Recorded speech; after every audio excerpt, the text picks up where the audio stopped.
The dead period is over. TCU is hosting a Utah DB that's in the transfer portal today. They've also put out some recent offers. We'll talk about who's on the board, who are the Frogs going after in this second window of the transfer portal. That's next here on Locked On Horned Frogs, your team every day. You are Locked On Horned Frogs, your daily podcast on the TCU Horned Frogs, part of the Locked On Podcast Network, your team every day.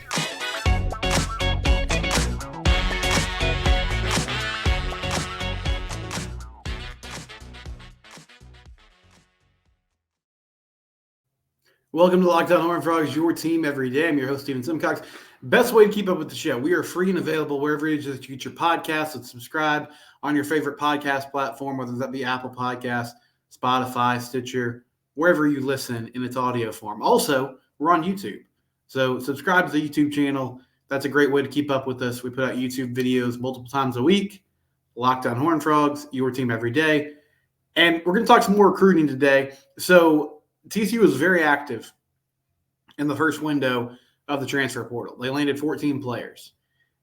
Got some instant impact guys on the offensive line. Bless Harris from Florida State, Cade Bruno from Louisiana Tech, Remington Strickland from Texas A&M, Cade Bennett from San Diego State, Howard Sampson from North Texas, a young wide receiver in Braylon James, a much more experienced wide receiver, and Eric McAllister. Braylon James, wide receiver from Notre Dame, was originally from Round Rock Stony Point, played with Cam Cook, running back now at TCU. Eric McAllister from Azle, so another local player. It's pretty clear what TCU's strategy is in the portal, and I think it's a good one.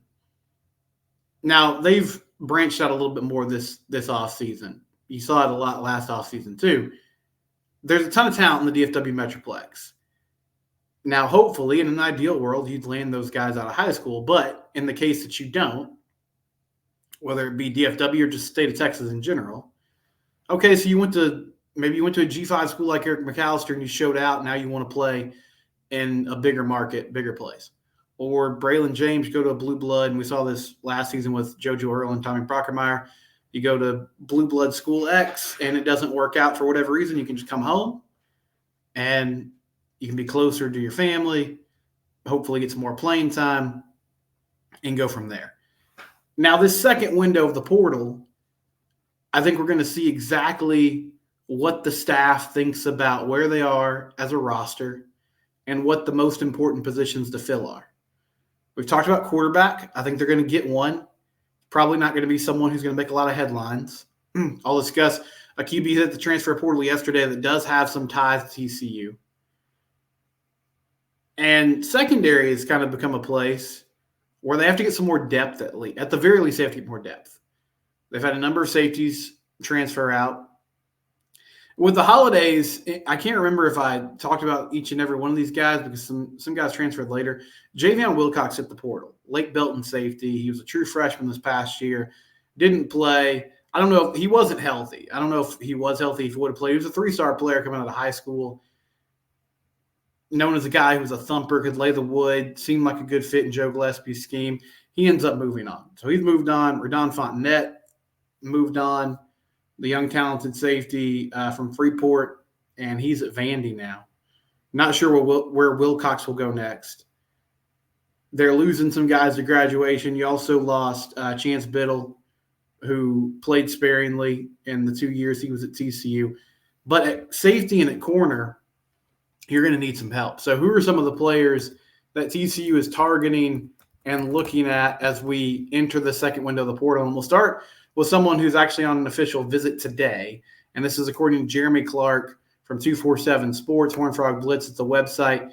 Travis Broughton, a 4-year starter at corner for the Utah Utes, played under Kyle Whittingham, dealt with some injuries in 2021, but was a starter in 2020, was honorable mention all Pac-12. That was a COVID-shortened season. Had an injury-shortened season in 2021. 2022 and 2023 was kind of in and out of the lineup, but played a lot. Overall, made 29 starts in 46 games for the Utes. He's 5'11", 190. He brings experience to the cornerback position. And, I mean, he put up numbers each and every year. Now, he wasn't someone who was exactly known for his ball skills as far as turning people over. He only had one interception so far in his career. But his stats overall, 92 tackles, 126 total tackles in 4 seasons. This past season, 37 total tackles, 27 solo tackles, 2 pass breakups, no picks, had 9 pass breakups over his career. In 2020, the year that it was honorable mention, Pac-12 had 4 pass breakups. So it has been known to be on the ball, has a lot of experience, has played a ton. I mean, it's simple, but if he can play for Kyle Whittingham, I think he can play for us. Like, Kyle is just known for having great defenses. Utah has established themselves, and they're going to be in the Big 12 next year. TCU will play them as a tough, physical football team. I said this a few weeks back when I was talking about Utah joining the league and the new schedule and who the Frogs will be playing.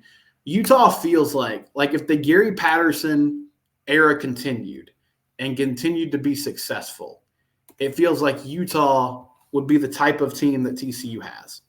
Like, okay on offense, passable on offense, but really where they make it happen is with a tough physical defense.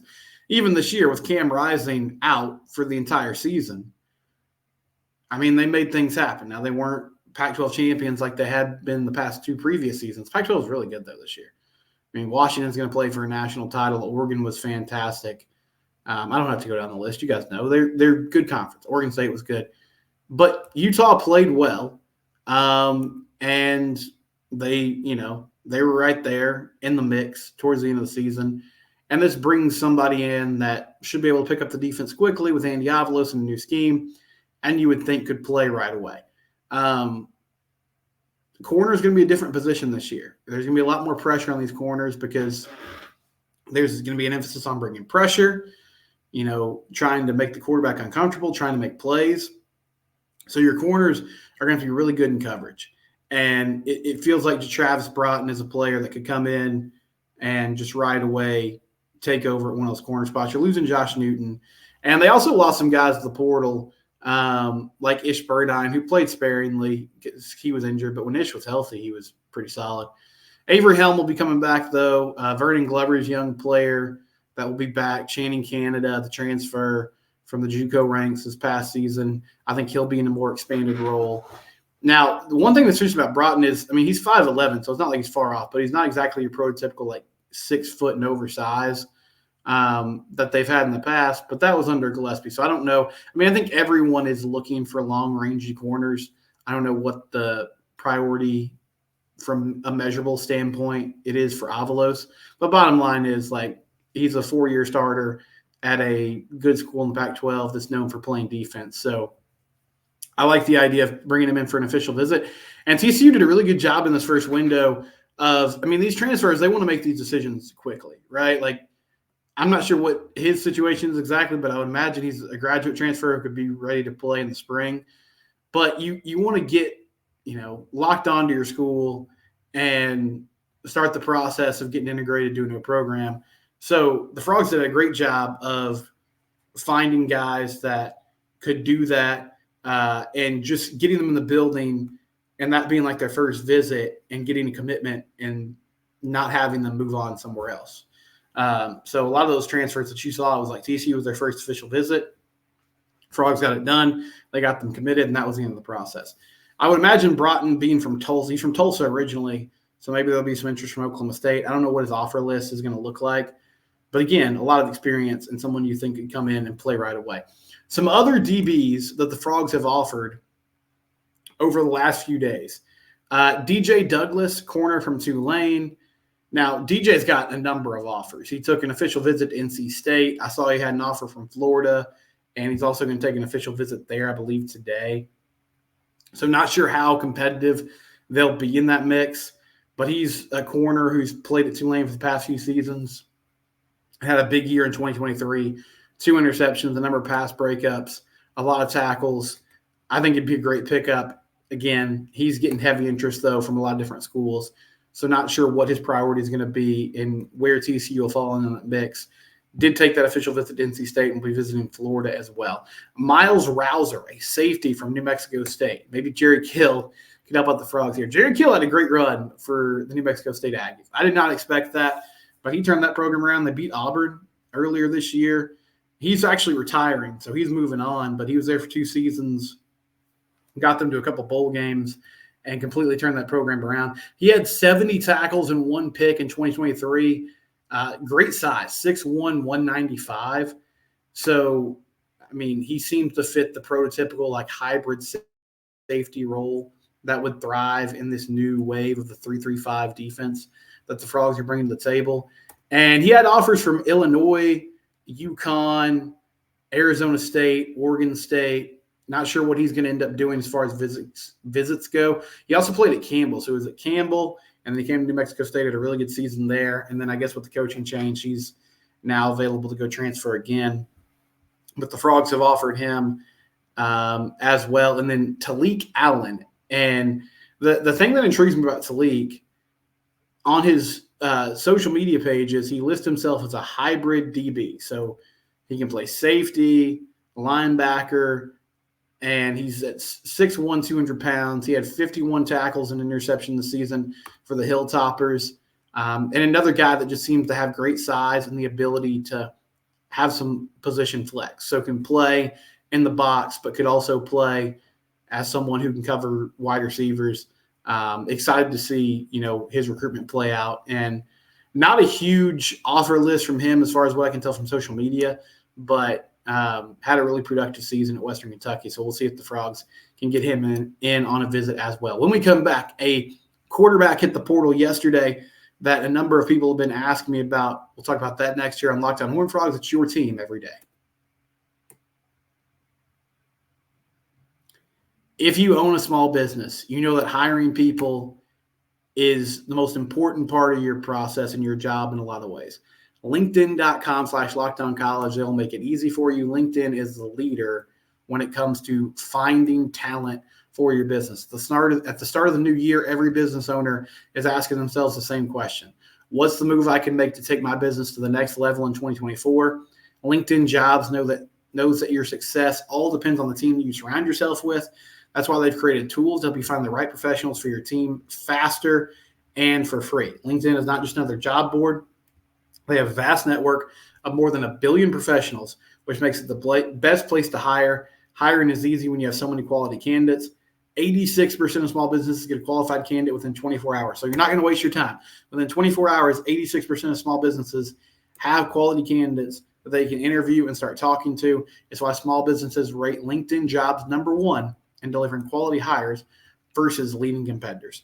LinkedIn also knows that small businesses are wearing so many hats, you might not have the time or resources to hire. So use LinkedIn, have them make the job easier for you. You don't have a ton of extra time on your hands. Take some of the pressure off with LinkedIn Jobs. It's a process that's quick, intuitive, and easy. Post your job for free at linkedin.com/LockedOnCollege. Again, that's linkedin.com/LockedOnCollege to post your job for free. Terms and conditions, as always, do apply. LinkedIn Jobs. It's a place to go if you need to hire for your small business. Make that choice today. So I don't know how many of you have been following the Liberty Flames this season, but they went undefeated in the regular season. They won Conference USA. They got destroyed by Oregon in their bowl game, which was largely expected.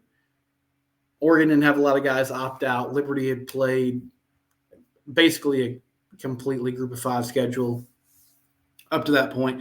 But their quarterback, Caden Salter, had an outstanding year. If you recognize that name, Caden's originally from Cedar Hill. So he's a local kid, DFW kid. He committed to Tennessee and then got dismissed from the team there, ended up at Liberty. This past year, though, 2,876 yards, 32 touchdowns, 6 interceptions, a QBR of 83.7. Really impressive player. I mean, I think he could start at a lot of Power 5 schools. He hit the portal yesterday. So there were a lot of people that mentioned this, one, because of his local connection to the Metroplex and to the state of Texas. But then secondly, Kylan Salter, his brother, is a linebacker currently at TCU. So there's some family ties there as well. So a couple of folks reached out to me and was like, hey, do you think TCU will have any interest? I imagine they're going to reach out and just see what he's thinking, say, hey, we'd love to talk to you more.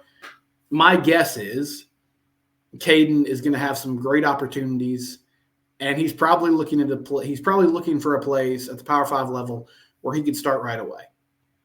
So I don't think TCU is going to be at the top of this list because of Josh Hoover coming back and that situation. And Haas Haney will be coming in the building as well. I think Caden Salter would be an outstanding pickup if they could land him. But I just feel like the direction TCU is going with quarterback, they're not spending their resources both monetarily and time trying to land a starter. Because that's what Caden Salter wants to be. I mean, they're trying to land someone who could be depth in this quarterback room and, potentially somebody that they could have a quarterback battle in name. But I don't really feel like it's going to be a total battle. The names that have been thrown out there, Ken Seals is going to come on a visit in January, according to Jeremy Clark from 247 Sports. Also, I saw they gave an offer to Chuba Purdy, who has played in Nebraska the last few seasons, is Brock Purdy's brother. Man, how about Brock Purdy? When he was at Iowa State, I knew he was a good player. Never really thought he'd be getting NFL MVP type of hype, but he landed in a fantastic situation in San Francisco, and to his credit, he's taken advantage of it, and he's gotten the job done. He's made the plays that he has to make. Again, I know a lot of you don't agree with it, or there's a number of you that maybe want to see a real deal starting caliber level QB come into this room. I just don't think that's the direction they're going to go. But we'll see. I could be wrong. I mean, I think the conversation will be pretty short with Caden Salter, though. Again, I know he's got ties there.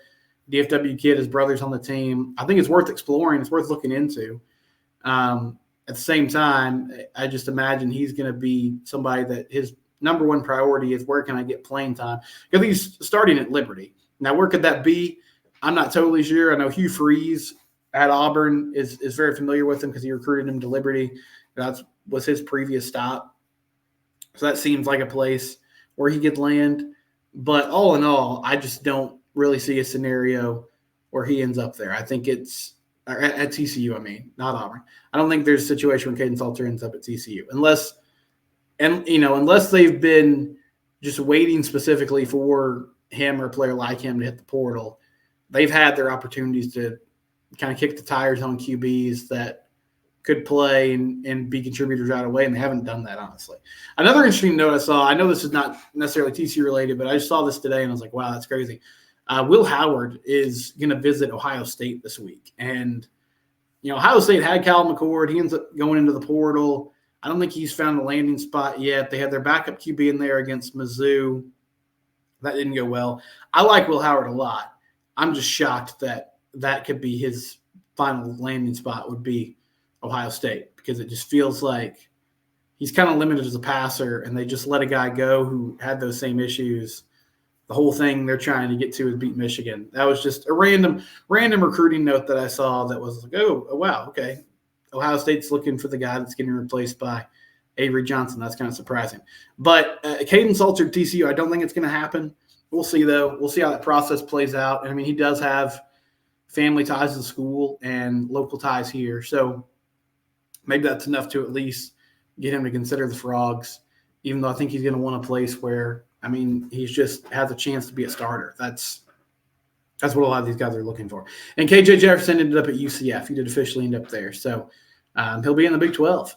And, yeah, I guess even though it would make sense for him to reunite with Kendall Briles, there wasn't a lot of conversation there. When we come back, I read an interesting article in The Athletic today about the top recruits at the Under Armour All-American game. They talked anonymously and were pretty candid in some of their answers. So we'll talk about that next here on Locked On Horned Frogs, your team every day.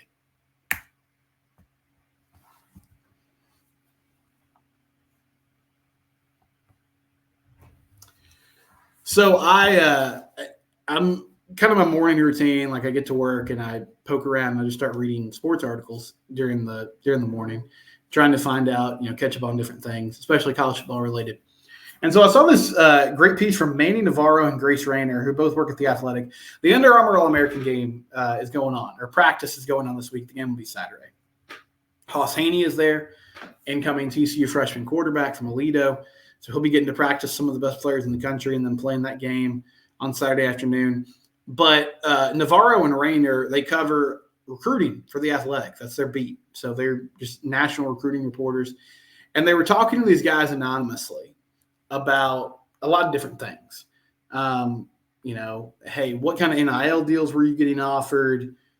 Who were some of the nicest coaches? Who were some of the most arrogant coaches that you encountered? And I found it intriguing because, we talk a lot about recruiting on the show and NIL. And NIL is one of those things that it's fascinating to me because there's still not a ton of information out there specifically about what these guys are making. And so people will just kind of make these grand proclamations sometimes like, man, TCU's so behind in NIL, or no, we're actually, right there with everybody else. But nobody honestly knows because it's just hard to tell, like, who's making what type of resources you have to land some of the top players in the country. But I wanted to point this out because this is probably as close to honest and candid as you're going to get these guys anonymously at these practices talking about, their different opportunities. The question was, did you sign with a school that offered you the best NIL deal? If not, how much did you leave on the table to sign with where you ultimately decided to go? Recruit number one, and again, no names here. It wasn't a big difference for me in terms of the total package. All schools offered about $300,000 to $400,000 per year with the ability to earn more. So if you're wondering, what is a top recruit making in the country in 2024? $300,000 to $400,000 per year is what these guys are getting offered out of high school. So donate to the Flying T Club today. It's crazy to me because that's like life-changing money in some ways. But it's not just that. It's the idea of what types of players you're offering that kind of cash to. Because I could justify – I don't know the exact numbers, but I know like Texas, they went heavy on O-line play. Like they were offering $100,000 a year allegedly to offensive linemen trying to get better up front, right? And I think if you're trying to build your team from the inside out, that makes a ton of sense. So you pay those offensive and defensive linemen. I think you pay a quarterback a lot of money because, we all know that's the most important position in football. But like receivers, running backs, are they getting that kind of cash? Because it's just kind of wild to me, like some of the skill guys making that type of money. But, it's happening. Like, it's out there. Another anonymous recruit said that they left some money on the table, but the way some schools do it differently. So they offer, that type of cash, but then they also offer a signing bonus. And usually the signing bonus is like a new car that you can have. And so, that's just the new world we're living in. Another one said that they had an agent that handled that all for them. So, when they got offered by a school, you get a call from the coach, you get a call from the position coach, and then you get a call from the person that's running the collective, the money person, the bag man, essentially. And they'll tell you like, hey, this is what you can make here. This is what we can this is the type of resources we can offer. That's the kind of money these guys are getting offered. So that's what TCU is competing with when we're talking about NIL from a high school level. Now we've heard, and I don't know, again, things we can't really confirm, but I think based on what TCU's done in the portal, this kind of makes sense.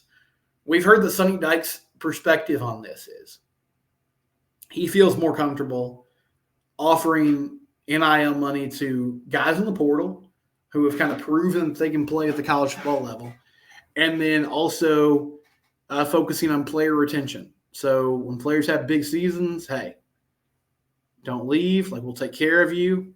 You're good here. You can thrive here.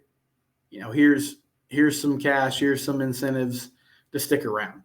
And they're not necessarily throwing tons of money at 18-year-olds coming out of high school.